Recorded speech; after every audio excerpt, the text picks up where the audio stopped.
आगरा का एक लड़का होता है। वह अपने काम के लिए दिल्ली जा रहा था। अचानक उसने देखा कि जिस ऊपर वाली सीट पर वह बैठा हुआ था, उसके ठीक सामने नीचे एक लड़की बैठी हुई है। वह लड़की लड़के की पत्नी थी, जिसका 5 साल पहले मारपीट के कारण तलाक हो गया था। लड़के ने जब देखा ये तो वही है जो 5 साल पहले मेरी पत्नी थी। दोनों की नज़रें मिली। लड़की भी पहचान गई। बाद में लड़की ने अपनी नज़रें खिड़की की तरफ मोड़ ली। लड़के ने देखा लड़की सस्ते कपड़े पहने थी। शादी के समय उसने ऐसे कपड़े कभी नहीं पहने थे और शरीर भी कमज़ोर हो गया था। पहले जैसी स्मार्ट नहीं लग रही थी। लड़के से रहा नहीं गया।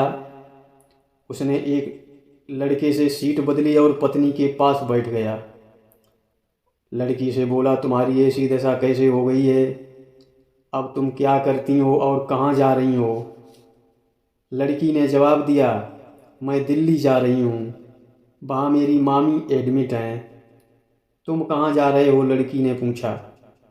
तब लड़का बोला, मैं एक काम से दिल्ली जा रहा हूँ, कल वापस आ जाऊँगा। आखिरकार घर में ताला लगा है। लड़की धीरे से बोली, तुमने शादी नहीं की? तुम तो अमीर थे। लड़का बोला, तुम्हारे तलाक के बाद शादी की इच्छा नहीं रही, तुमने शादी कर ली? लड़के ने पूछा।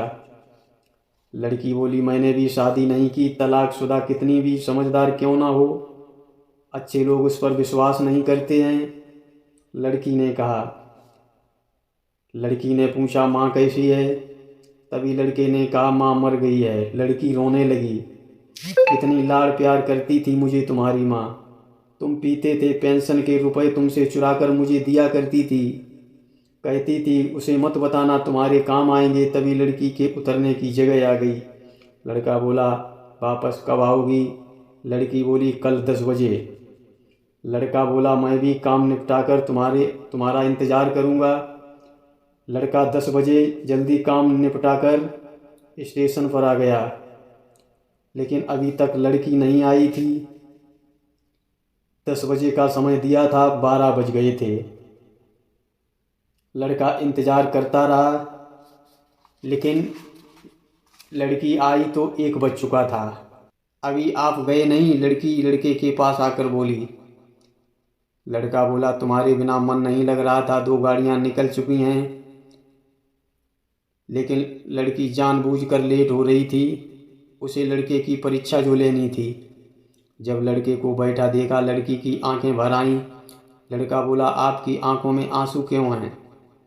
क्या आपकी मामी मर गई हैं?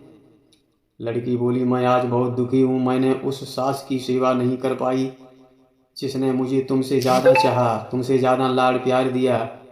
जब तुम पीकर आते थे, मुझे मारते थे, तब माँ मुझे समझाती थी, बेटी कभी तो सुधर जाएगा, आप कुछ करो ना।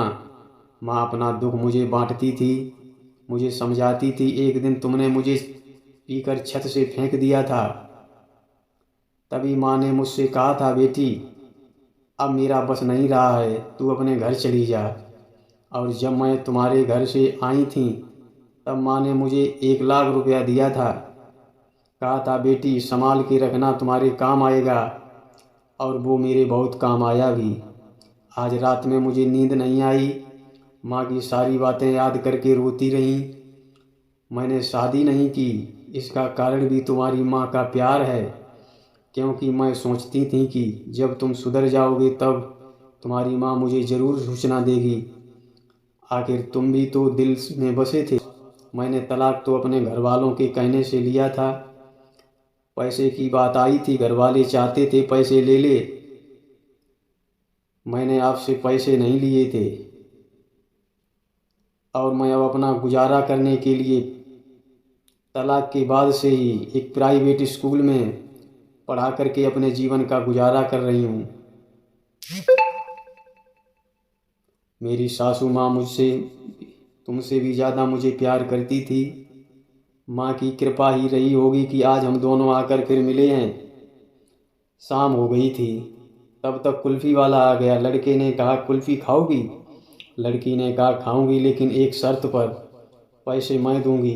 लड़का बोला ठीक है। तभी तक ट्रेन आ गई, दोनों बैठे। लड़की लड़के के कंधे पर सर रख कर रोती रही। जब लड़की का स्टेशन आने वाला था तभी दोनों की भभूक फूट पड़ी और दोनों लिपट कर रोने लगे। लड़की ने पूछा क्या आप अभी भी पीते हो? लड़का बोला माँ के मरने के बाद छूट गई है, पेंशन के पैसे बंद हो गए हैं, अब तो जीवन जीना मुश्किल हो गया है। यह सुनकर लड़की का दिल पिघल गया और लड़की ने लड़के से पूछा खाओ मेरी कसम पीना छोड़ दिया है? लड़के ने सर पर हाथ रख दिया और बोला तुम्हारी कसम मैंने पीना छोड़ दिया है। लड़के की गरीबी हालत में भी लड़की बोली क्या आप मुझे अपने साथ रखोगे? उसके बाद लड़का बोला मेरे पास कुछ भी नहीं है, तुम मेरे साथ ऐसी हालत में रह सकोगी? लड़की बोली औरत अगर बनाने पर आ जाए तो खंडर को महल बना देती है, अगर बिगाड़ने पर उतर आए तो राजमहल को भी खंडर बना देती है। 5 साल में मैंने 6 लाख रुपए इकट्ठा किए हैं, आप बस पीना छोड़ देना, मैं आपको राजा बना दूंगी। ऐसी होती है साक्षात लक्ष्मी। दोस्तों कहानी कैसी लगी कमेंट में ज़रूर बताना। वीडियो लाइक करना, चैनल को सब्सक्राइब करना और समाज हित में वीडियो को शेयर ज़रूर करना। यही मेरी आपसे प्रार्थना है।